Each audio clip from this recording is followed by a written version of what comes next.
It is night. This is kind of late at night. I'm not gonna lie to you. It is. This is one of the latest recordings I think we have had. Maybe we should also do the longest. Just let it keep going. Yeah. I mean, just out like a marathon. I think I'm good. We're just going to sit here and have a great time for a long time. No, I think I'm good with that. Come on. You good? I'm good. How are you? So good. Had a great day. I like Thursdays. Yeah? Yeah, it's just fun. Get a lot done here at Chaffin Church, and went over my message, finalized my message, which we'll be talking about a little bit at the end, maybe. Yeah. Maybe. I don't actually have it in here, but who knows. And then, yeah, got to hang out with the kids tonight. It was nice. Nice. Very cool. Yeah. This is Ryan Thompson. Did we say Ryan Thompson? Did we say your name? I don't think we said Marty Holman either. I did. I did it in the hey, I'm Marty Holman. This is Ryan Thompson. He is a really cool cat. Thank you, Marty. Thank you. Marty is also, I would describe him also as a cool cat. Or a cool elf character. You know what makes me a little irritated? Is I had every intention today. I was at home doing the dishes, and I had like a light bulb come to myself, and I said, it's after Easter. And I had planned on bringing a big tall glass of eggnog. A big tall glass of eggnog and put it right there, and we were going to chat about this in my mind, but I forgot the eggnog. That would have been a great prop to talk about, right? Definitely. Anyways, thanks for joining us, Chaffin Church Podcast. Please subscribe on any one of our venues or platforms. Episode 32 or 30? 32, I think. Yeah, 32, because Joe was 30. Yes. And Dan is 31. Dan is 31. And this is episode 32. And if you're watching this on YouTube, please subscribe, share a comment, let us know you're watching, viewing this wonderful, wonderful time together. And also, if you have a second, whether you're listening to this on your phone or watching this on YouTube, would you mind just sharing the link? Any of our platforms have links. And you can share those links with your friend. You could shoot a text message right now with your friends who you're going to, who you like, and you think that they need the incredible information that Ryan and I plan on giving today. Right. So, please do that. That's awesome. Thanks for listening. Ryan, question right off the bat. Yes. Each week I ask a question, or you ask a question. Yeah. Kind of get us kick-started. What are your favorite podcasts or YouTube threads that you listen to on a regular basis? Yeah, I'm funny, we record this podcast, but I'm actually not really a podcast guy. But I'm on YouTube a fair amount. And so I do watch a couple video podcasts that are on YouTube on a regular basis. So one is Think Media, which is they were sort of the ones that gave me this idea. Also, I listen to the Bellcast, Rob Bell's podcast. That's a big one for me. I listen to that not every week consistently, but occasionally if the title looks interesting, I'll pick that up and listen. We have a mutual friend who has a podcast called Can I Say This in Church?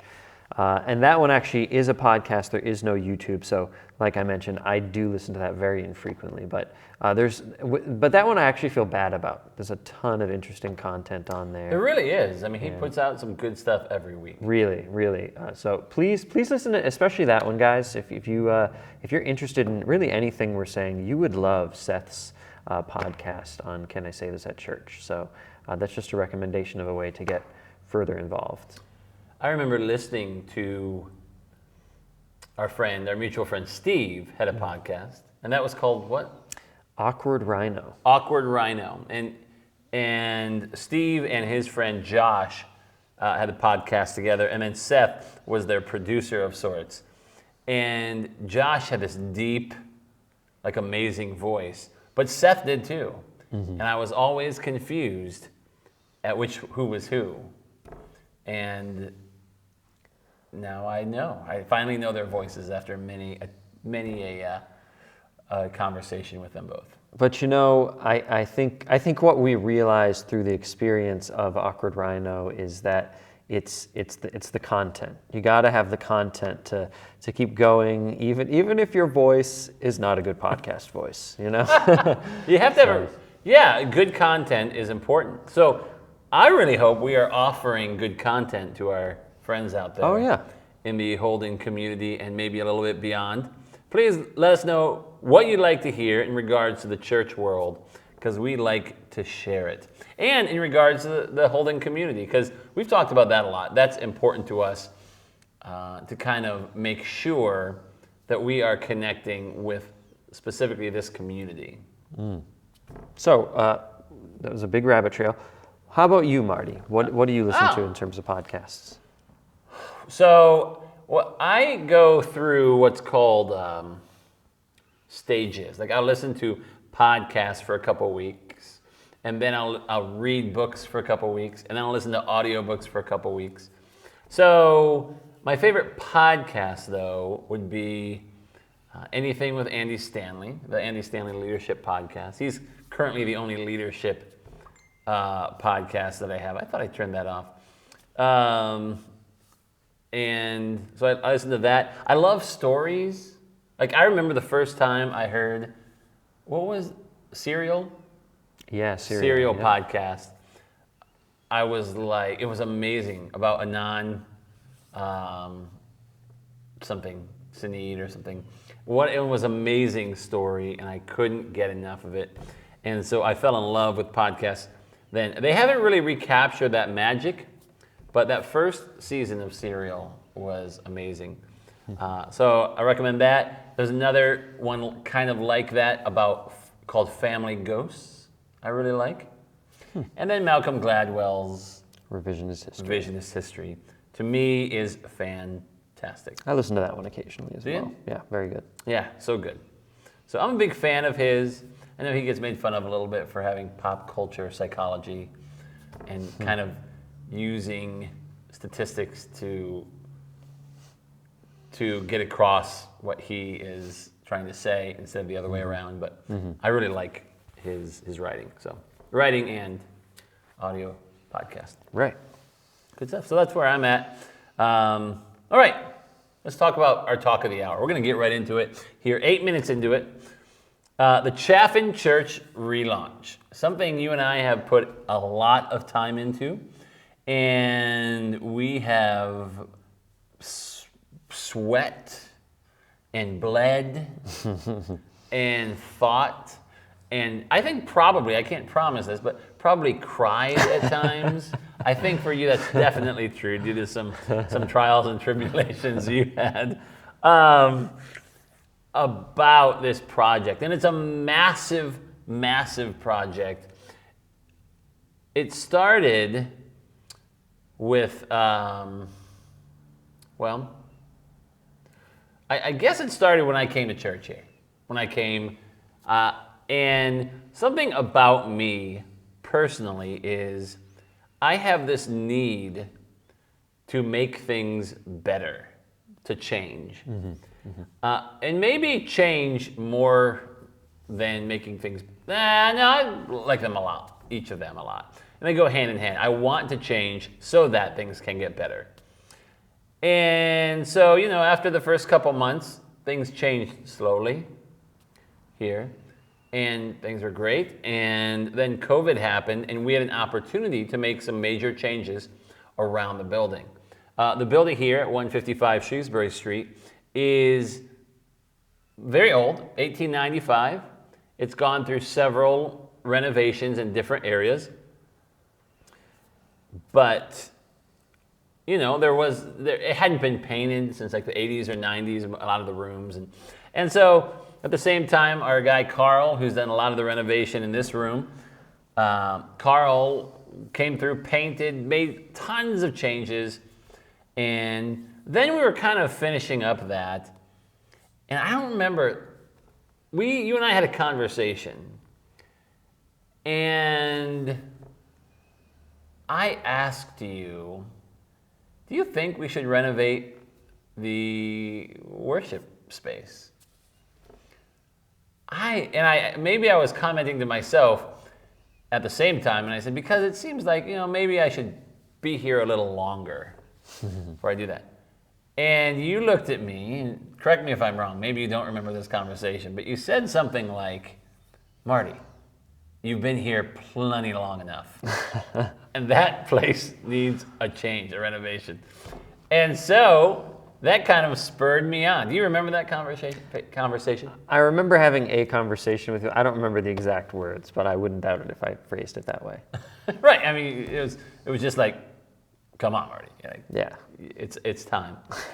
And so, we went through the process. We talked to Amanda, we used to call it moderator. Now we use the term chair. And Amanda was like, do your thing.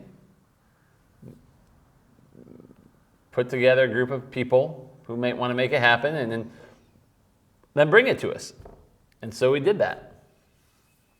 And long story short, this whole room that we are actually in right now is completely changed, and there's a massive renovation. And in 2 weeks from the day that this is broadcast, this podcast, we will be relaunching as a church. So, Ryan, let me ask you, and then we'll kind of go back and forth a little bit.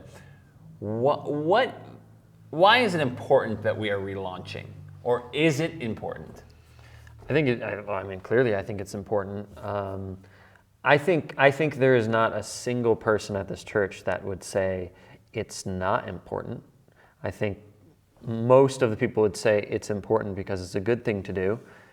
Maybe some people would say it's important because I don't like it, which is fair. It's fair not to like. So you're saying you're saying interesting. This is occupying people's minds, right? Whether it's positive or maybe some of it's so negative. Powerful. Yeah. I think it's definitely in people's minds. Although I will say the vast majority of the feedback we've heard so far has been. It's just been overwhelmingly positive. So that could be because the people who does not think it's positive are not here. Right. And that's also, by the way, very sad. Like, that's not something we wanted or desired.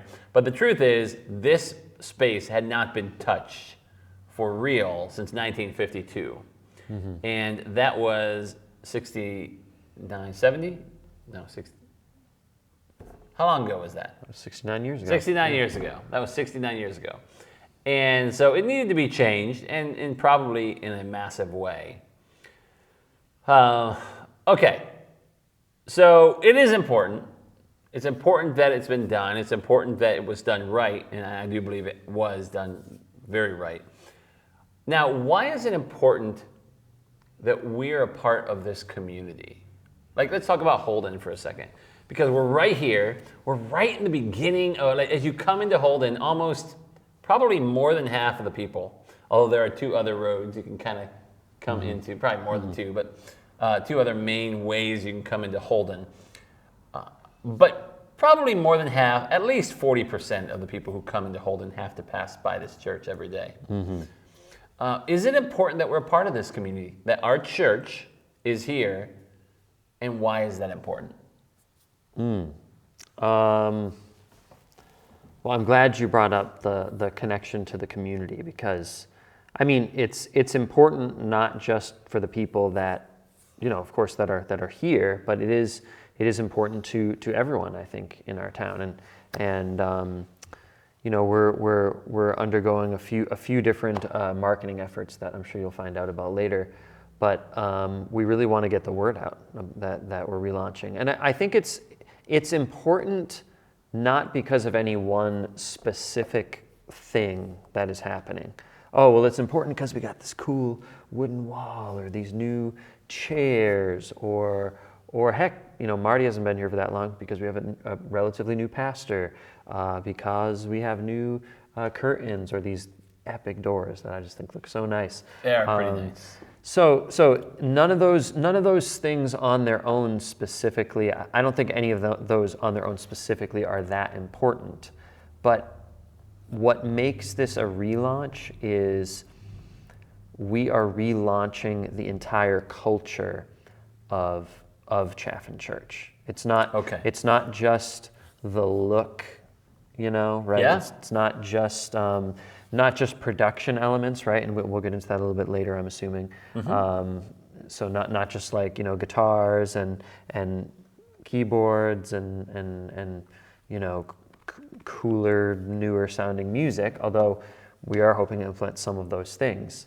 But when all of these pieces come together as a whole, we're hoping that it can help us change our culture.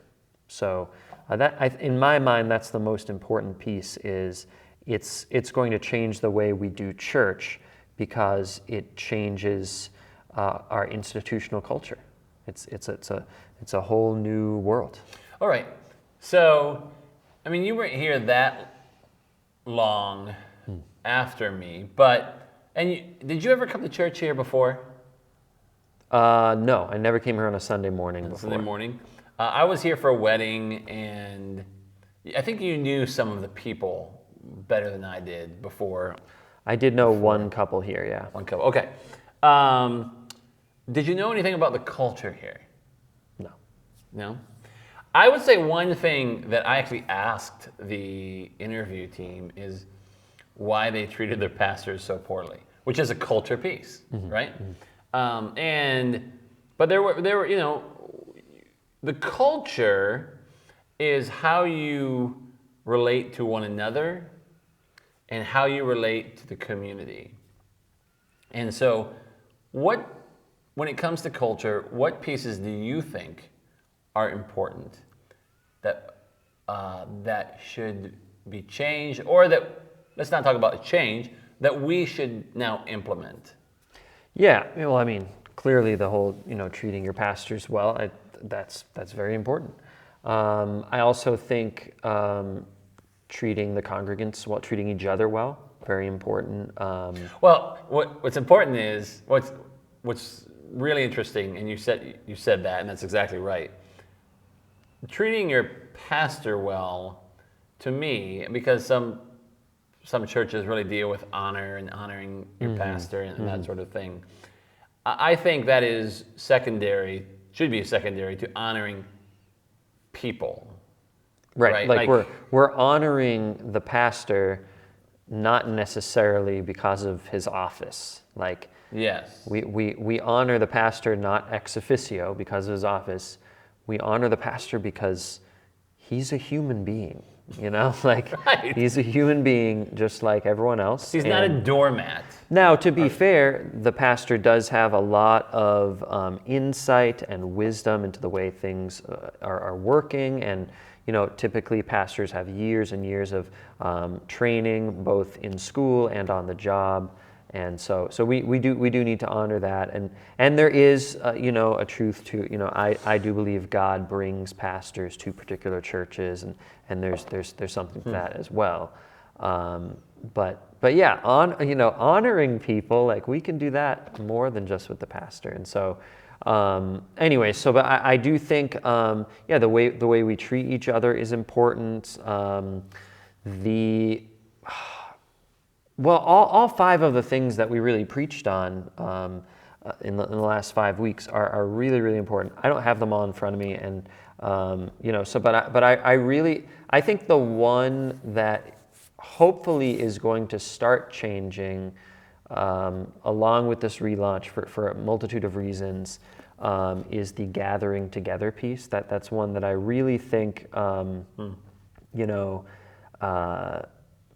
we're a New England church. I think people tend to not attend super consistently, and I would like to see that change. I would like to see people showing up both on Sundays, but also just showing up in each other's lives, and helping each other out when they need a helping hand, and showing up for each other's birthdays and weddings and other celebrations, and then the hard stuff, and the funerals, and the hospital visits, and all of that stuff. I really want to see attending to community, that sort of attendance, not just like showing up in a classroom and you're checking a box. I really want to see that that higher order of that. So yeah, I said it last week in church. We want you to want to be together, and all that it entails, because a lot of times you come to church and you want to kind of get your fix on, right? Come and get your Jesus fix and then get out. But really what we want to do, and we don't want it to suck. Mm-hmm. We don't want you to come to church and hate it, right? That's kind of the opposite of what we want. Right. We want you to love it, but also connect with the people in the pews sitting next to you.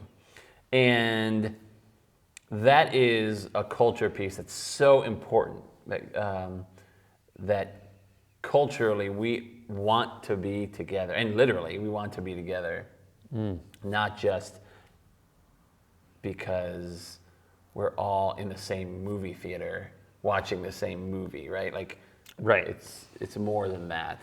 I also think one of the things that I think is important with the relaunch to me. Now I'm a tech guy. I guess I don't know if I can really even call myself this anymore. I was about to say I'm a fairly young guy, but I don't know if I can say that anymore. You used to be able to say that. I used to. How old are you? I'm 32. Okay, you're 32. And when did we meet? We met in 2007, 8, I think. I should say this. When did we start attending church together? Well, I would have been 19. You've been 19. So 13 years ago? Yeah. So you are about the same age I was when we first met. There you go. Wow. Well, there you go. That says a lot. That says a lot. So you are young. To be yeah. fair. Okay. Fine. I'm a fairly young guy, and so I'm really excited to see. I'm very into aesthetics, like the way things look and the way they sound. Not because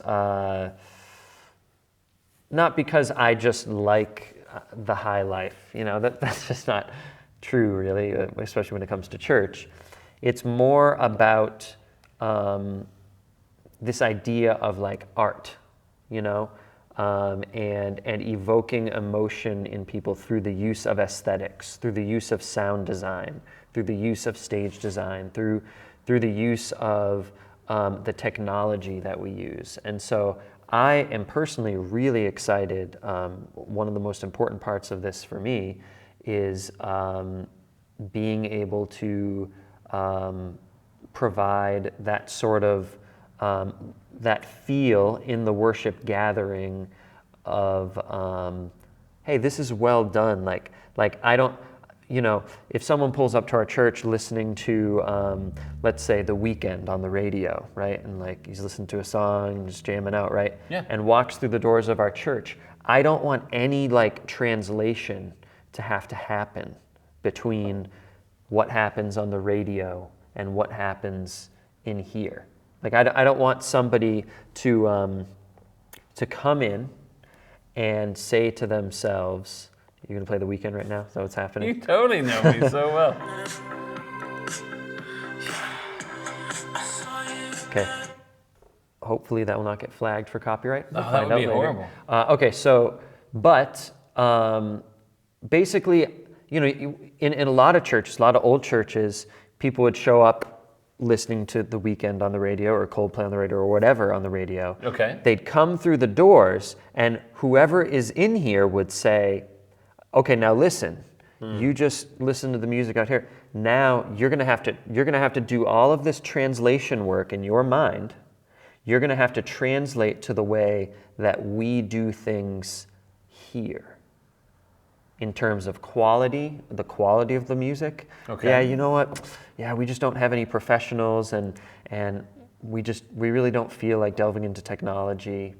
And the songs we sing are going to be from the 1800s and all this stuff. And so a lot of churches will make people work really hard. And if you are a traditional church or you love traditional church, I'm sorry, I don't mean to offend you, but I love the idea that people can walk into here and not have to change who they are, do any translation to just sort of get it because it's art. What's interesting about that is the onus then becomes on the church to work hard. Yes, as opposed exactly. to others. The church should we are by default church because we do not operate in a cultural vacuum being there is no culture to worry about. There's always culture to worry about. We need to be expert purveyors of culture. Every church should be. We should know what's going on in the world around us, and it's our responsibility to speak and act in relevant ways that make sense, you know? And sometimes we should even do those in controversial ways, you know? Like Jesus, preaching outside of a city that had a thriving sex cult. What does that mean? Why did he choose that city to preach at, right? And he was talking about sex in that message a little bit too, and so it's really interesting stuff. Why would Jesus stand on a boat a little bit offshore and yell his message from there? You know, right? He's using this natural amplification system. He's using the technology that he had at his disposal to share this message. So now let me challenge you on that real quick. Yeah. How does that connect with Paul's verses to not copy the behaviors and customs of this world, but let God transform you into a new person by changing the way you think? Right. So the context there being changing the way we think and copying the customs of this world are therefore, related to changing the way we think, right? Correct. And so, I mean, thought patterns are just not easy to change. They're really No, not at all. They're really quite difficult. So, I would say this: there are some elements that of art, right, even, that do change the way we think.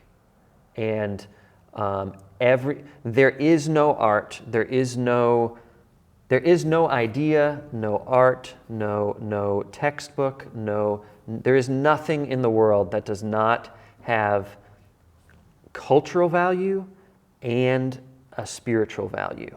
And it is up to us to discern what those values are and why we're going to adopt them. So when the church, when a church adopts a drum set, right? We make fun of people in churches that are very concerned about having a drum set in there. Yeah. But that, you know what? I'll give them credit for at least thinking about it, because you know what? Having a drum set in worship, that has cultural value, and therefore it also has spiritual value. And so we need to be thinking about those things. So I think you've asked me a very broad question. I don't know. I mean, clearly I can't. We don't have time for me to go through everything that we're doing right now and defend each individual one. No, I mean, I would. But I do think, just overall, I think, and when I say people coming in from the parking lot listening to The Weeknd, I don't mean we're going to play The Weeknd here on the speakers, and we're not going to exactly copy that musical style either. But we do want to make it easier for people to understand, right? Like, really, we're trying to make it so that, hey, I don't want to throw a rope around the church and say, hey, $20, you come on in and see the way church was done in the 50s, right? Like, that is the opposite of what I want to do. I want to do, like what you said earlier, I want to do the translation for people.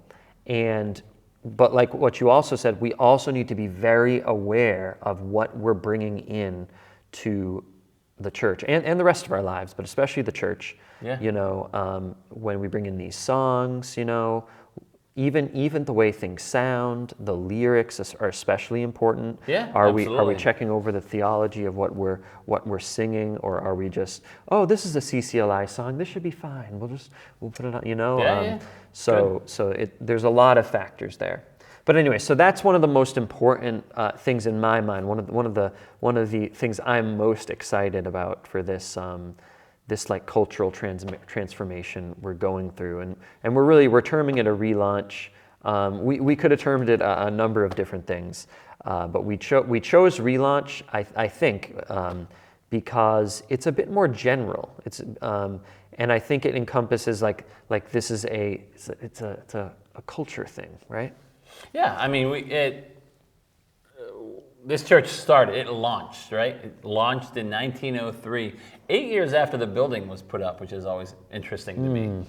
And so now here we are, and if you listen to episodes 9 through 12, you'll hear kind of the history of Chaffin. Actually, 9 through 13, I think 9, 10, 11, and 12? Yeah. I think there's one that's my dad's COVID one. I can't remember if that's in the midst or something. Yeah. Anyways, if you listen to the Chaffin Church history episodes, what you know is essentially there was like a growing time, and that growing time was pretty much between 1900s, like 1903 and 1960. And since then, there may have been a little spurts of growth, but essentially there have been diminishing numbers here, which is really crazy to me because there's so much potential. I mean, you're right here in the thick. You can say, we're here, we're like the light of the world. We're a city on a hill. And you can say that and literally be like, we're here. And something went awry. Of course, that's what happens when people don't want to be together. That's what happens when poor leadership and poor culture. And I just want to say, we're not blaming any one person or any particular group of people for that. Cultural drift happens. So if you were part of that group that were here before and you're listening, don't feel bad. We're not trying to talk bad about anyone or anything. We're talking about the facts here. What happened? Yeah. We're not trying to assign blame on anyone. And that's interesting because church decline or cultural decline, that constantly has to be fought for. Right. Always. And it is also important, like you can even be successful and lose your culture. Oh yeah. I would say could be a huge problem. And what happens then is it's like a false growth, and something will happen to knock that stock down. So Marty, can I ask what are your favorite parts of this? What do you think the most important and parts of this are? I mean, the culture to me has to change. I think maybe my favorite is that what we talked about last week, people who want to be together. Ryan and I were at a church before. We've talked about it several times, or even alluded to it several times, and it was called Fellowship Church. And sometimes, I'll say this, sometimes you have what you want and you don't realize it. You think you want more until you get that more. And in this scenario, what I realized we had, at least nothing's perfect. The good old days sometimes are in your mind. Right. But at least you had a group of people who wanted to be together, for the most part, the core group of people. And if there's a group of people who come together and connect here in this place, and those people want to be together, and they're consistently growing, learning. I had lunch with a young guy today, Dr. Dave Kane, who may not be young, but I just gave him that. And Dr. Well, then I'm definitely young. This makes me feel good. And Dave was just so excited about his task that you have given him in this change to be on the AV team and to do some of those leadership things. And to see that is so awesome to me. Like, it's just so, like, he wants to be in there. He wants to see people grow, and he loves the community, and he loves to be with us in this journey.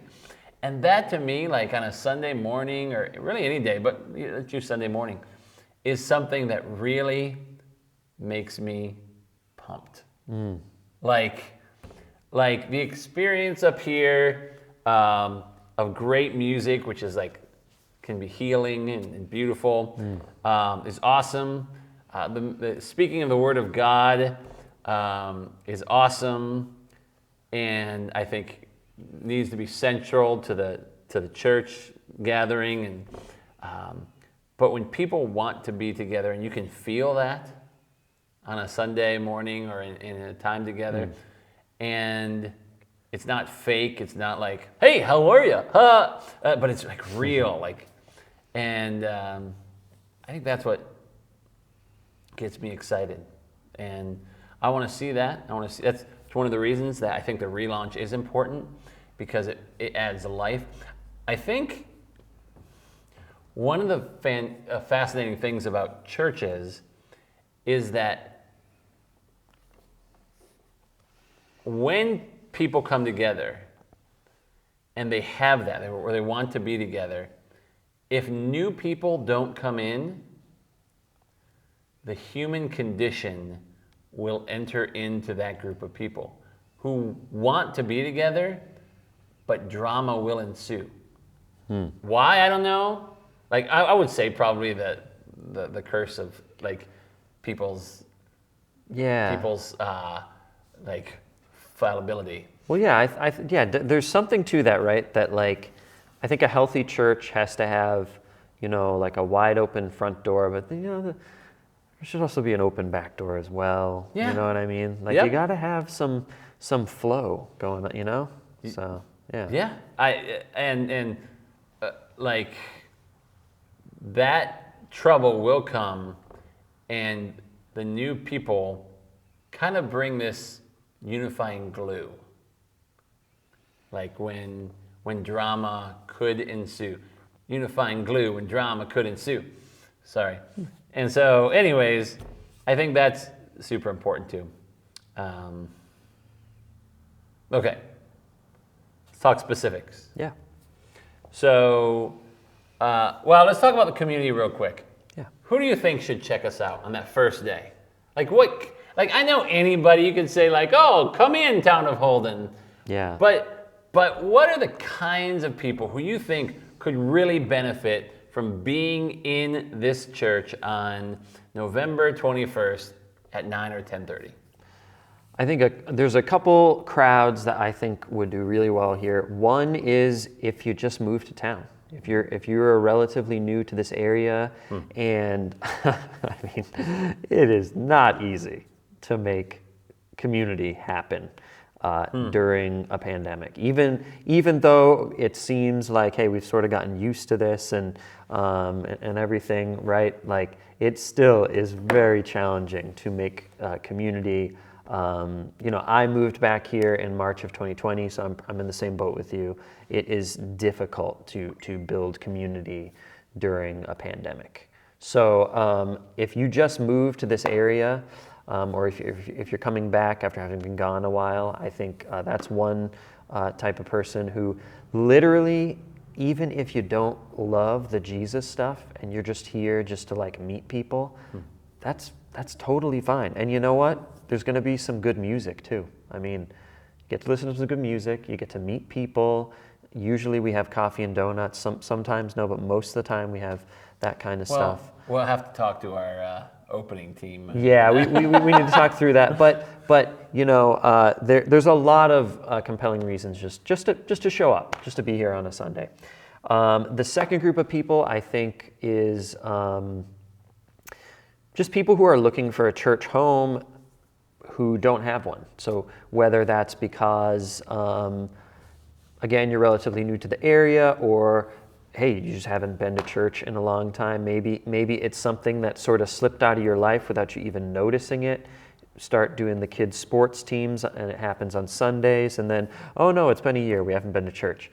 It happens. We see it all the time. I think that's another group of people. If you don't have a church home, feel free to stop on by, and I think you'd benefit a lot. We have a lot of families with young kids here, relatively speaking, for the size of our church. So, yeah, please stop on by. Not only will you have friends, but your kids will have friends if you have kids. So that'll be awesome. And then I think the third group, and I want to be careful here because this is something that Marty and I have both experienced before, but if you have been burned by a church before, if you haven't been to church in a while because you have been burned by a church, first thing I want to say, don't do anything before you are ready. Okay, if you're really feeling like you're not ready to go, whatever. But maybe you were burned by a church, a year or two ago, and you're like, you know what, I think it might be time to get back there. I think that's another group of people you would probably enjoy the energy here because basically is there a way we can shut that off? There's not. I haven't. All right, we're gonna go into the way audio down. settings later, but if you're gonna love the energy here because basically everything is new, and most of the people that are here right now have been here for less than 2 years. So you're basically going to be joining a group of people that are all focusing on building a culture from scratch. And so in a very real way, you may even have a big say in how that culture is built. We're a small group of people right now, and so maybe you bring in those thoughts of, hey, when I go back to church, this is how I want to change things. And so hopefully that'll be helpful to you if you're coming from that background and show up here. I would add a fourth thing. I think those three are great. That's spot on. I think a fourth thing that I would say is if you are a person who has an open mind. And that's particularly important because many churches, or churchgoers, I should say, tend to be black and white in regards to their thought process. There's this or there's this. There's bad guys and there's good guys. And that is not really, at least, that's definitely not me. And I'm gonna speak for others in and others in our leadership and say that that's not really the case for most of the people in the core team at Chaffin and the leadership team, is that most of the people have very open minds. They have, I wouldn't even say strong beliefs, but open minds. Mm-hmm. And that is not normal for a lot of churches, right? And that's kind of part of our culture, is to have an idea where, we could be wrong about this. Where I don't, Scripture says it this way, but a lot of people kind of have their own, not their own, but their interpretation of what this verse or that verse, and in regards to a lot of different topics that are important in the world. Having an open mind is super important, I think, to this culture. And so I think that's the fourth thing that I would add to those who should check us out. And the fifth person is you. Ding! Unless you already have a church home, just so Yes, people know, that's important. We are not, the term that is used by pastors sometimes, which I find to be sort of problematic, is sheep stealing. We have no interest in doing that. So if you already have a church family, thank you for checking out the podcast. You are more than welcome to be involved as much as you want in the podcast and all of our online stuff. But if you already have a church home, I would encourage you, stick it out there, and we love you anyways. Okay, I'm gonna do something funny. I'm gonna ask you a funny question on this. And we're gonna say names. Oh. Unless you don't want to, you don't feel like. Okay. Who is one person that you want to invite that's not in your family that you think that they should come to Chaffin Church on November 21st? Well, I have some neighbors that recently, a guy who I grew up with from elementary school. His name is Ben Appleby. His wife's name is Stephanie. They actually just moved like I could throw a stone and hit his house from my house now. Very, very close by. I love Ben. Yeah, Ben, someone you know as well. I am going to be inviting Ben and his family. I'm assuming Ben is not going to watch this ahead of time, but if you do, well, just be prepared. I'm going to call you and ask you to come on out and join us. Awesome. Very cool. I think I'm going to say two names. I think you know both of these names. Okay. And you probably will laugh at me when I say the names. And once again, they probably won't hear this, but it is what it is. I think the names that I would say, thinking through, are Justin Vigent and Garrett Walker. Guys, you need to be here, you and your wives. Nice. I like that idea. All right, so we're here at 46 minutes. We don't have a lot of time. Are there any specific, this is a massive transition here in this room and in the audio. So it was a two-parter in the last 4 months. I think we started at the end of June with the demolition, as we would call it. And there was a major construction renovation where we painted, we carpeted. First of all, we had to deconstruct, demolish. I don't know if demolish is the right term, but it's kind of what happened. Some light demo. Light demo, and then we did some stuff up here, and there was a major technology renovation. And Ryan was kind of in charge of that, is in charge of that. Is there anything specific that you want to point out that just kind of gets you excited about the renovations that you're a part of?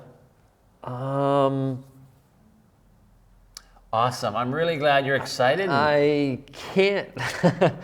Well, I think a couple things. One is just the mixer and speakers that we bought. I mean, I really think the audio experience is just going to be really cool in here. Very, very good stuff. Okay. Is going to come out of the speakers. We also invested in some instruments, which we had an organ here, so we're sort of updating that. With more modern instruments, and so.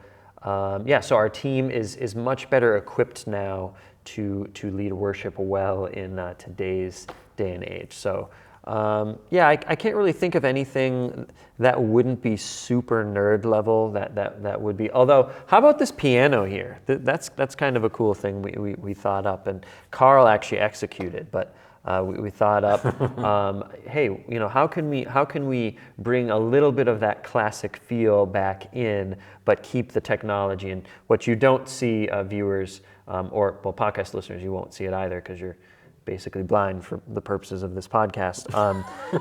There are two electronic keyboards that are kind of built into this piano system now, which is kind of cool. But then we stained the piano and made it look the way we wanted to make it. So so repurposing has been an important part of this project. And when I say we, I usually mean Carl in this. But as Ryan said, this piano has been down in the fellowship hall for some time, and it was ugly as sin. It was super ugly. I'm not gonna lie. And going completely unused. It hadn't been touched since I'd been here in 2 years. My guess is it had been years before that, tons of dust on it. And it wasn't in tune, so regularly they kept the pianos in tune and all that, and that was good. But that particular one was not tuned. So what we did is, essentially it was gutted out and stained, and it matches some of the stains back here. And not only that, but we built a tech booth, and many of the materials on the tech booth were also made from repurposed things around the room. So we tried to repurpose a lot, and that was important to us to make sure we were able to reuse some of those things, which we changed up. Right. So it's super exciting. It is. Really exciting. And I think that leads us to something that we're doing the day before. And the day before is November 20th.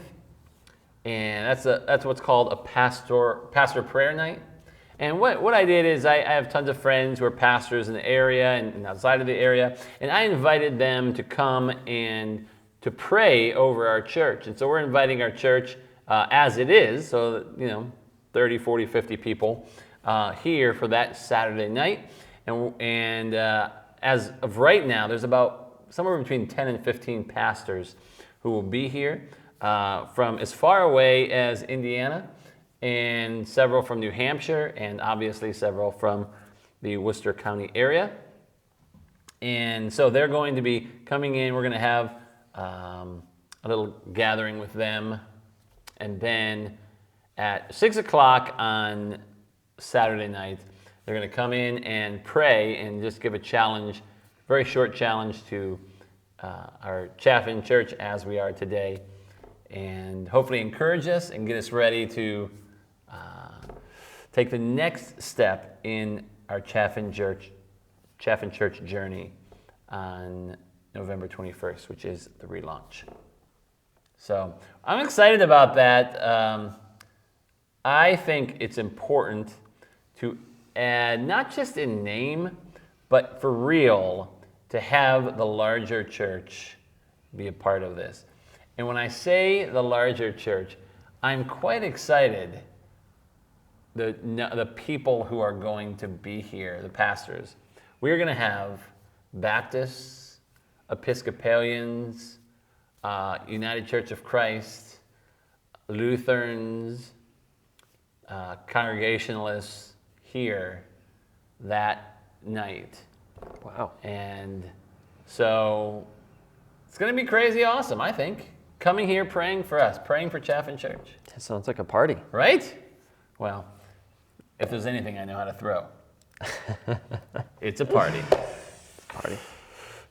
So that's what's happening. We would love it if you are listening to this, if you could be a part of the Chaffin Church relaunch in just 2 weeks, November 21st, 9 or 10:30. If you are not in this area and you're listening, and you know somebody in this area, send them an invite.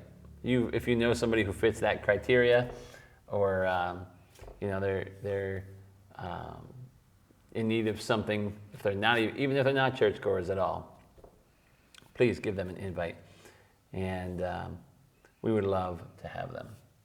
Definitely. I'm excited. 2 weeks, man. Yeah. Very We better exciting. get started tonight on the sound system, according to Carl. Yeah. Gotta do everything right away. Yeah. There you go. We're here. We're going to do it by tomorrow morning. Anyways, thank you for joining us. Some announcements. Next weekend, November 13th, is our food and coat drive here. And we do that every month, and it's an important part of our community. We want to be valuable to our community. So that's happening November 13th from 10 to noon. November 14th, we are going to cram the van. And we'll be collecting frozen turkeys and giving them to the Friendly House, who will have their van right outside here on Sunday morning as we are meeting. And we'd love it if you could stop by and cram the van with us. And then I told you about the 20th and the 21st. And then the last thing, December 19th, is our Jingle Jam. And that'll be a huge Christmas gathering. That should be a lot of fun. Yeah, definitely. Do you like Christmas, Ryan? Christmas is not my favorite holiday. I need a new co-host. Like, are you kidding me? Like, anyways. It's okay, buddy. It's okay. I can't deal with it. Christmas is my favorite. All right, Scrooge. Hey, do you want to talk about giving? I would love to. Okay. So thank you so much to everyone who's given to the podcast, to the church so far that runs the podcast. Like I've mentioned in the past, we can't do what we've been doing on this podcast without the generous donations of our regular givers here at Chaffin Church. If you want to become one of those givers, if you have gotten something out of this podcast, either this week or in previous weeks, please feel free to hop on chaffin.church/giving. You can give there. You can text any dollar amount to 84321. So if you wanted to give like $20, you would just type 20 in and send that to 84321. Or you can send your checks to 155 Shrewsbury Street in Holden, Massachusetts, 01520. And I would like to remind all of our listeners once again, those donations are all fully tax deductible. Dun, dun, dun. Thank you. Yeah. And thanks for being here with me today. Yeah, it's been good. It's been fun. Definitely. We have an exciting 2 weeks happening, and it's all good news. Now go and give some out.